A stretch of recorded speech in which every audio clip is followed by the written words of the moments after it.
ছাত্ৰ-ছাত্ৰীসকল আজি 2025 বৰ্ষৰ 20 ডিচেম্বৰ তাৰিখে গুৱাহাটী বিশ্ববিদ্যালয়ৰ অধীনত স্নাতক প্ৰথম ষান্মাসিকৰ অসমীয়া মাইনৰৰ এক্সাম হৈ গৈছে। আজিৰ যি কুৱেশ্যন পেপাৰ, সেই কুৱেশ্যন পেপাৰত অহা যিখিনি কুৱেশ্যন, সেই কুৱেশ্যনসমূহ সম্পৰ্কে তোমালোকৰ সৈতে আজিৰ এই ভিডিঅ'টিত ডিছকাছ কৰিম। গতিকে তোমালোকে ভিডিঅ'টি শেষলৈকে চাবা, তোমালোকৰ কাৰণে আজিৰ ভিডিঅ'টি বিশেষভাৱে গুৰুত্বপূৰ্ণ হ'ব।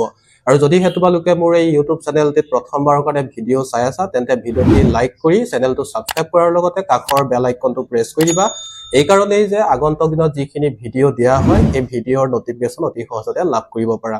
যদিহে কুৱেশ্যন পেপাৰটো যদি মন কৰা যায়, তেনেহ'লে দেখা যায় যে আজিৰ কুৱেশ্যন পেপাৰটোৰ লগত আগৰ যি মেজৰ কুৱেশ্যন পেপাৰ আৰু মাইনৰ 1, এই দুখন পেপাৰৰ লগত আজিৰ মাইনৰ 2 পেপাৰখনৰ কুৱেশ্যন পেটাৰ্ণৰ সাদৃশ্য আছে। কিয়নো আগৰ যি দুখন পেপাৰ মেজৰ আৰু মাইনৰ 1 আৰু আজিৰ যি মাইনৰ 2, এই তিনিখন পেপাৰত কুৱেশ্যন পেটাৰ্ণ একেই। কিয়নো প্ৰথম কুৱেশ্যনত আহিছে 8টা কুৱেশ্যন, গোটেইকেইটা কুৱেশ্যন কৰিব লাগে, তাতে 1 মাৰ্ককে আছে। 2 নম্বৰ কুৱেশ্যনত আহিছে টোটেল 10টা কুৱেশ্যন, তাৰে ভিতৰত যিকোনো 6টা কৰিব লাগে আৰু তাতে 2 মাৰ্ককে আছে, টোটেল 12 মাৰ্কছ। তাৰপিছত 3 নম্বৰ কুৱেশ্যনত আহিছে টোটেল 8টা কুৱেশ্যন, তাৰে ভিতৰত যিকোনো 4টা কৰিব লাগে, তাতে 5 মাৰ্ককে আছে আৰু টোটেল 20 মাৰ্কছ, যিকোনো 4টা কৰিব লাগে।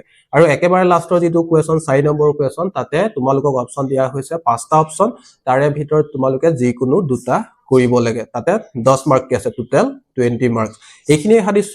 আৰু বাকী যদি কুৱেশ্যন পেপাৰখন যদি চোৱা যায়, আগৰ যি দুখন পেপাৰ আৰু আজিৰ পেপাৰ, সেই পেপাৰসমূহৰ কুৱেশ্যনসমূহৰ কিছুমান সাদৃশ্য আছে। অলপমান সাল সলনি কৰা হৈছে কুৱেশ্যনসমূহ, কিন্তু অলপমান কুৱেশ্যনসমূহৰ লগত মিল দেখা পোৱা যায়।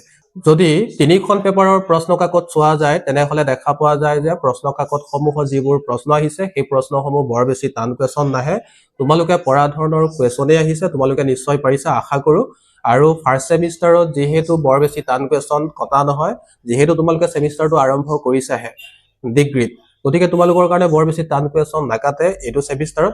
বাকী যিখিনি আগন্তুক ছেমিষ্টাৰসমূহ 2nd same, 3rd same, 4th same তেনেকৈ আহিব, সেই ছেমিষ্টাৰসমূহত অলপমান কুৱেশ্যনসমূহ টান হৈ গৈ থাকে। গতিকে তোমালোকৰ নেক্সট ছেমিষ্টাৰত ইয়াতকৈ অলপমান টান কুৱেশ্যন হ'ব। গতিকে তোমালোকে নেক্সট ছেমিষ্টাৰত ভালকৈ পঢ়িব লাগিব। আৰু আজিৰ যিখন পেপাৰ তোমালোকৰ হৈ গৈছে বা যিখিনি পৰীক্ষা হৈ গৈছে, তোমালোকৰ যি হৈছে আৰু, কিন্তু পিছৰ নেক্সট ছেমিষ্টাৰসমূহত কিন্তু তোমালোকে ইয়াতকৈ ভালকৈ পঢ়া শুনা কৰিব লাগিব।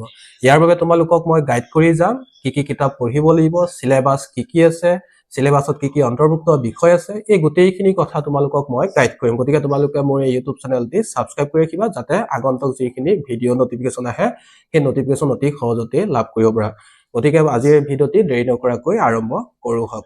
এয়া হৈছে first sem FYGP Assamese minor B, অৰ্থাৎ মাইনৰৰ দুখন পেপাৰ। ইতিমধ্যে এখন পেপাৰ হৈ গৈছে, প্ৰথম পেপাৰখন। এয়া হৈছে ছেকেণ্ড পেপাৰ। এয়া হৈছে 2025 আছামিজ মাইনৰ পেপাৰ কোডটো হৈছে এয়া, আৰু পেপাৰখনৰ নাম হৈছে অসমীয়া ভাষা আৰু সাহিত্যৰ ইতিহাস। এয়া হৈছে ছেট বি, ফুল মাৰ্কছ হৈছে 60 মাৰ্কছ, তোমালোকৰ ইণ্টাৰনেল থাকে 40 মাৰ্কছ আৰু পৰীক্ষা হয় 60 মাৰ্কৰ। আৰু টাইম হৈছে 2.5 ঘণ্টা সময় দিয়া হয়। ইয়াৰে প্ৰথম কুৱেশ্যনটো হৈছে 1 নম্বৰ অতি চমুকৈ উত্তৰ লিখা। ইয়াৰে গোটেইকেইটা কুৱেশ্যন কৰিব লাগে, প্ৰত্যেকটো কুৱেশ্যনতে 1 নম্বৰকৈ আছে, টোটেল 8 মাৰ্ক।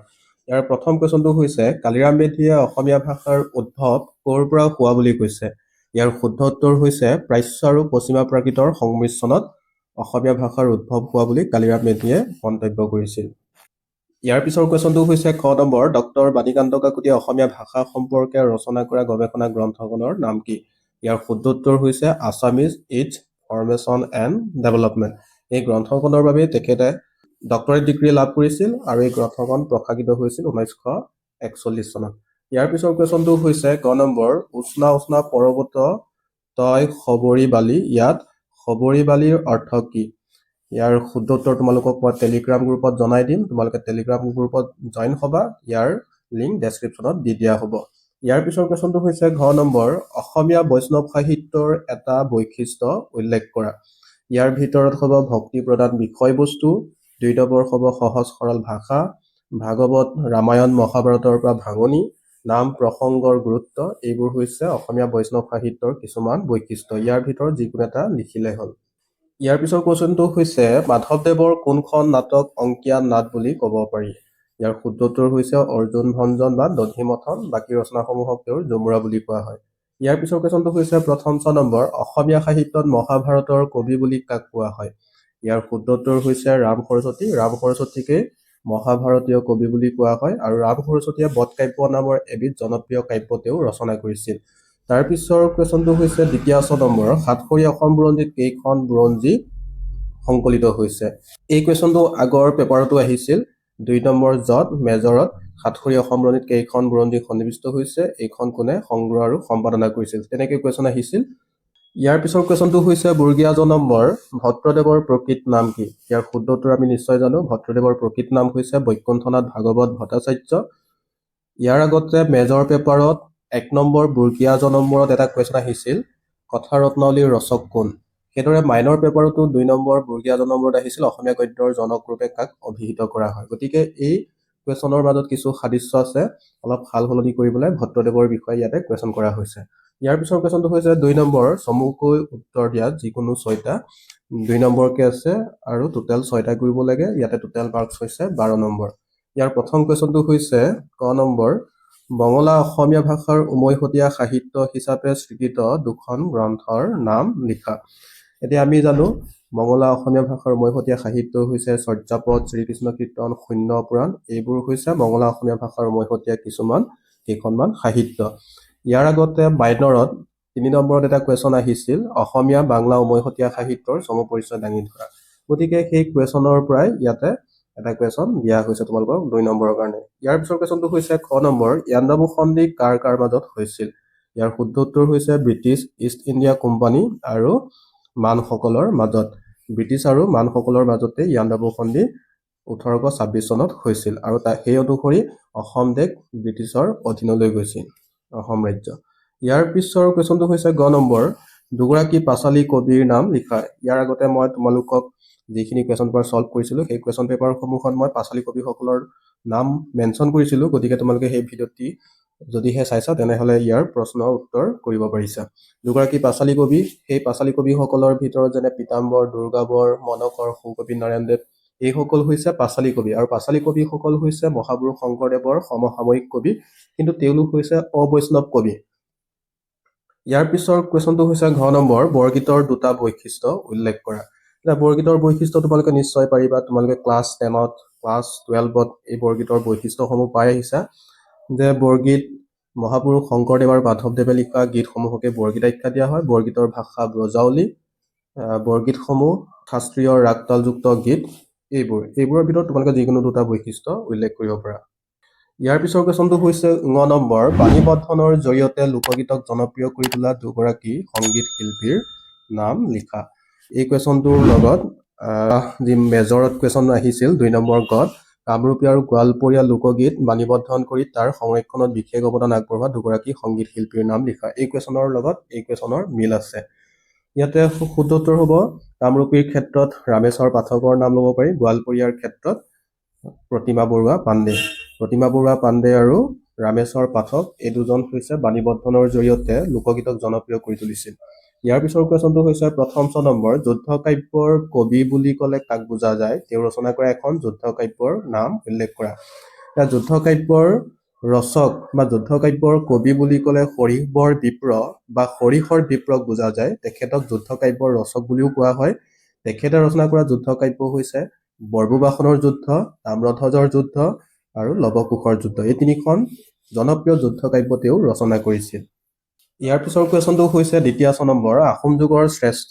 কবি কোন কালিদাসৰ নাটকক আধাৰ হিচাপে লৈ তেওঁ কোনখন কাব্য ৰচনা কৰিছিল এতিয়া আহোম যুগৰ শ্ৰেষ্ঠ কবি হৈছে কবিৰাজ চক্ৰৱৰ্তীকে আহোম যুগৰ শ্ৰেষ্ঠ কবি বুলি কোৱা হয় আৰু তেখেতে কালিদাসৰ যি এখন উল্লেখযোগ্য নাটক আছিল শকুন্তলা নাটক এই শকুন্তলা নাটকৰ আধাৰতেই তেওঁ শকুন্তলা কাব্য ৰচনা কৰিছিল ইয়াৰ পিছৰ কুৱেশ্যনটো হৈছে বৰ্গীয়া নম্বৰ ভট্টদেৱৰ গদ্যৰীতিৰ দুটা বৈশিষ্ট্য উল্লেখ কৰা এতিয়া আমি জানো ভট্টদেৱ তেখেতৰ প্ৰকৃত নাম হৈছে বৈকুণ্ঠনাথ ভাগৱত ভট্টাচাৰ্য তেখেতক অসমীয়া গদ্যৰ জনক বুলিও কোৱা হয় ভট্টদেৱে বিভিন্ন গ্ৰন্থ ৰচনা কৰিছে সেইবোৰৰ ভিতৰত হৈছে কথা গীতা কথা ভাগৱত কথা ৰত্নাৱলী প্ৰসংগমালা গুৰু বংশাৱলী ভক্তিহাৰ ভক্তি বিবেক এনেকৈ তেওঁ বহুত কেইখন গ্ৰন্থ তেওঁ ৰচনা কৰিছিল তেখেতৰ গদ্যৰীতিৰ কিছুমান বৈশিষ্ট্য হৈছে যেনে 1 নম্বৰ দৈনন্দিন কথ্য ভাষাক ভট্টদেৱে গ্ৰহণ কৰা নাই তেওঁৰ গদ্যত কথ্য ভাষাৰে এটা সাধু আৰু গম্ভীৰ ৰূপ গদ্যত তেওঁ ব্যৱহাৰ কৰিছে। 2 নম্বৰ হৈছে বাক্যত শব্দ বিন্যাসৰ প্ৰণালী নিখুঁত আৰু ব্যাকৰণ প্ৰয়োগ বিশুদ্ধ। আৰু তেখেতৰ বাক্যবোৰ গদ্যৰ বাক্যবোৰ আছিল চুটি চুটি বাক্য তেওঁ ব্যৱহাৰ কৰিছে। ইয়াৰ পিছৰ কুৱেশ্যনটো হৈছে 10 নম্বৰ গুৰু শিষ্যৰ মণিকাঞ্চন সংযোগ পাঠটো কোনখন গ্ৰন্থৰ পৰা লোৱা হৈছে? গ্ৰন্থখনৰ সম্পাদক কোন? এই কুৱেশ্যনটো মেজৰ পেপাৰত এটা কুৱেশ্যন আহিছিল। ঠিক একেটা কুৱেশ্যনে ইয়াতো কটা হৈছে। ইয়াৰ শুদ্ধোত্তৰ হৈছে গুৰুচৰিত কথা আৰু এই গ্ৰন্থখনৰ সম্পাদক হৈছে মহেশ্বৰ নেওগ। ইয়াৰ পিছৰ কুৱেশ্যনটো হৈছে 9 নম্বৰ কাৰ অনুৰোধ মৰ্মে কোনে হস্তি বিদ্যাৰ নৱপুথি ৰচনা কৰিছিল? ইয়াৰ শুদ্ধোত্তৰ হৈছে আহোম স্বৰ্গদেউ শিৱসিংহ আৰু ফুলেশ্বৰী কুঁৱৰী এই দুজনৰ অনুৰোধ মৰ্মে সুকুমাৰ বৰকাইতে হস্তি বিদ্যাৰ নৱপুথিখন ৰচনা কৰিছিল। 3 নম্বৰ কুৱেশ্যন শ্বৰ্ট নোট যিকোনো 4টা কৰিব লাগে। ইয়াতে 5 নম্বৰকে আছে, টোটেল মাৰ্কছ আছে 20 মাৰ্কছ। ইয়াৰ প্ৰথম কুৱেশ্যনটো হৈছে চৰ্যাপদৰ বিষয়বস্তু সম্পৰ্কে চমুকৈ আলোচনা কৰা। এতিয়া চৰ্যাপদ হৈছে অসমীয়া সাহিত্যৰ আটাইতকৈ প্ৰাচীনতম লিখিত নিদৰ্শন। কেৱল অসমীয়া ভাষা সাহিত্যৰে নহয়, বাংলা ভাষাৰো ই উমৈহতীয়া প্ৰাচীন সাহিত্যিক নিদৰ্শন। এই চৰ্যাপদৰ বিষয়বস্তু সম্পৰ্কে তোমালোকে ইয়াতে আলোচনা কৰিব লাগিব। খ নম্বৰ বৈষ্ণৱ যুগৰ শ্ৰেষ্ঠ কবিগৰাকীৰ কাব্যকৃতি সম্পৰ্কে আলোচনা কৰা। এতিয়া বৈষ্ণৱ যুগৰ শ্ৰেষ্ঠ কবি বুলি কোৱা হয় শংকৰদেৱকে বৈষ্ণৱ যুগৰ শ্ৰেষ্ঠ কবি বুলি কোৱা হয়। এতিয়া ইয়াতে শংকৰদেৱৰ কাব্যকৃতি সম্পৰ্কে ইয়াতে আলোচনা কৰিব লাগিব। গ নম্বৰ হৈছে লংকাৰ বিৱৰণ পাঠটিত মাধৱ কন্দলীয়ে লংকাৰ বিৱৰণ কিদৰে দিছে? পাঠটোৰ আধাৰত লিখা। এইটো তোমালোকে কৰিব লাগিব। ইয়াৰ পিছৰ ঘ নম্বৰ একবাৰ হৰিবল মন ৰচনা গীতটিত জীৱন আৰু সংসাৰৰ অনিত্যতাৰ কথা কেনেদৰে প্ৰকাশ পাইছে? লিখা। ইয়াৰ পিছৰ কুৱেশ্যন গ নম্বৰ চোৰ ধৰা জুমুৰাত শ্ৰীকৃষ্ণৰ চতুৰালি কেনেদৰে পৰিস্ফুট হৈছে? আলোচনা কৰা। এই কুৱেশ্যনটো মেজৰৰ 4 নম্বৰ কত ঠিক এনেকুৱা কুৱেশ্যন আহিছিল একে, তাৰ পৰা এই কুৱেশ্যনটো দিয়া হৈছে। তাৰপিছৰ কুৱেশ্যনটো হৈছে প্ৰথম 6 নম্বৰ বেউলাই কি পৰিস্থিতিত কেনেদৰে নৃত্য কৰিবলগীয়া হৈছিল? পাঠটোৰ আধাৰত চমুকৈ আলোচনা কৰা। এই কুৱেশ্যনটোৰ সাদৃশ্য আছে মেজৰৰ যি 3 নম্বৰত যি কুৱেশ্যন আহিছিল সেই কুৱেশ্যনৰ লগত অলপমান মিল আছে। ইয়াৰ পিছৰ কুৱেশ্যনটো হৈছে দ্বিতীয় 6 নম্বৰ শংকৰদেৱ মাধৱদেৱৰ ক'ত কেনেদৰে মিলন হৈছিল? এই মিলনক কিয় মণিকাঞ্চন সংযোগ বুলি কোৱা হয়? এতিয়া শংকৰদেৱ মাধৱদেৱৰ মিলন হৈছিল ধোৱাখাট বেলগুৰিত আৰু সেই মিলনক কোৱা হয় মণিকাঞ্চন সংযোগ বুলি কোৱা হয়। গতিকে এইটো তোমালোকে অলপ বহলাই আলোচনা কৰিব লাগিব। ইয়াৰ পিছৰ কুৱেশ্যনটো হৈছে বৰ্গীয়া জ নম্বৰ অসমীয়া সচিত্ৰ পুথিৰ ইতিহাসত হস্তি বিদ্যাৰ নৱপুথিৰ গুৰুত্ব বিচাৰ কৰা। এতিয়া অসমীয়া সচিত্ৰ পুথিৰ এটা উল্লেখযোগ্য পুথি হৈছে হস্তি বিদ্যাৰ নৱ। এই পুথিখনৰ গুৰুত্ব সম্পৰ্কে আমি ইয়াতে আলোচনা কৰিব লাগিব। 4 নম্বৰ তলত দিয়া প্ৰশ্নসমূহৰ উত্তৰ লিখা যিকোনো 2টা কৰিব লাগে আৰু ইয়াতে 10 মাৰ্ককে আছে, টোটেল 20 মাৰ্কছ। ইয়াৰ প্ৰথম কুৱেশ্যনটো হৈছে অসমীয়া ভাষাৰ উদ্ভৱ সম্পৰ্কে এটি নিবন্ধ যুগুত কৰা। ইয়াতে অসমীয়া ভাষাৰ উদ্ভৱ সম্পৰ্কে মতসমূহ তোমালোকে দাঙি ধৰিব লাগিব আৰু অসমীয়া ভাষাৰ উদ্ভৱ সম্পৰ্কে ইয়াতে তোমালোকে চমুকৈ অৰ্থাৎ 10 নম্বৰৰ কাৰণে লিখিব লাগিব। ইয়াৰ পিছৰ কুৱেশ্যনটো হৈছে প্ৰাক শংকৰী যুগৰ কাব্যধাৰাৰ বিষয়ে এটি আলোচনা আগবঢ়োৱা। এতিয়া প্ৰাক শংকৰী যুগৰ যিসকল সাহিত্যিক আছিল তেওঁলোক প্ৰত্যেকেই কাব্য সাহিত্য ৰচনা কৰিছিল। কাব্য ৰচকসকল বা সাহিত্যিকসকলৰ ভিতৰত হৈছে হেম সৰস্বতী, হৰিবৰ বিপ্ৰ, ৰুদ্ৰ কন্দলী, মাধৱ কন্দলী, কবিৰত্ন সৰস্বতী। এইসকলৰ কাব্যৰ সম্পৰ্কে বা তেওঁলোকৰ যি সাহিত্যৰাজি সেই সাহিত্যৰাজি সম্পৰ্কে ইয়াতে আলোচনা কৰিব লাগিব কাব্যধাৰা বিষয়ে। ইয়াৰ পিছৰ কুৱেশ্যনটো হৈছে গ নম্বৰ ভীম চৰিত পুথিত ভীমৰ চৰিত্ৰ কিদৰে অংকন কৰা হৈছে? আলোচনা কৰা। এইটো তোমালোকে নিশ্চয় কৰিব পাৰিছা। ঘ নম্বৰ প্ৰহ্লাদ চৰিত কাব্যত প্ৰহ্লাদক বিষ্ণুই কিদৰে ৰক্ষা কৰিছিল? বৰ্ণনা কৰা। এতিয়া প্ৰহ্লাদ চৰিতত প্ৰহ্লাদক ৰজা হিৰণ্যকশিপুৰে বিষ্ণু ভক্তি আচৰণ কৰাৰ কাৰণে তেওঁৰ ওপৰত অত্যাচাৰ চলাইছিল আৰু শেষত বিষ্ণুৱে প্ৰহ্লাদক ৰক্ষা কৰিছিল। আৰু তাৰ পিছৰ কুৱেশ্যনটো হৈছে ঙ নম্বৰ অৰ্জুনৰ বিষাদ যোগ পাঠটিত অৰ্জুনৰ মনলৈ বিষাদ অহাৰ কাৰণ কি? অৰ্জুনৰ এই বিষাদ কোনে কেনেদৰে দূৰ কৰিছিল? অৰ্জুনৰ বিষাদ যোগ পাঠটিত তোমালোকে নিশ্চয় সেই কাহিনীটো জানা যে অৰ্জুনে যেতিয়া কুৰুক্ষেত্ৰ যুদ্ধত লৈ গৈছিল, সেই কুৰুক্ষেত্ৰ যুদ্ধৰ সময়ত তেওঁ যেতিয়া তেওঁৰ বিপক্ষ যেতিয়া নিজৰ মানুহবোৰক, নিজৰ সম্পৰ্কীয়, নিজৰ আত্মীয় স্বজন সকলোকে দেখা পালে, তেতিয়া তেওঁৰ মনলৈ বিষাদ নামি আহিছিল। কাৰণ সেই যিসকল আত্মীয় লোক আছিল, এই আত্মীয়সকলৰ বা আত্মীয় স্বজনৰ বিৰুদ্ধে যুদ্ধ কৰি তেওঁ নিজৰ ৰাজ্য ঘূৰাই পালেও সেয়া দুখৰ কাৰণহে হ'ব বুলি তেওঁ মনতে ভাবি লৈছিল, যাৰ বাবে তেওঁ কৃষ্ণক এই কথা জনাইছিল আৰু সেই জনোৱাৰ পিছত অৰ্জুনৰ সেই বিষাদ শ্ৰীকৃষ্ণই দূৰ কৰিছিল। এই কথাখিনি তোমালোকে ইয়াতে বহলাই আলোচনা কৰিব লাগিব।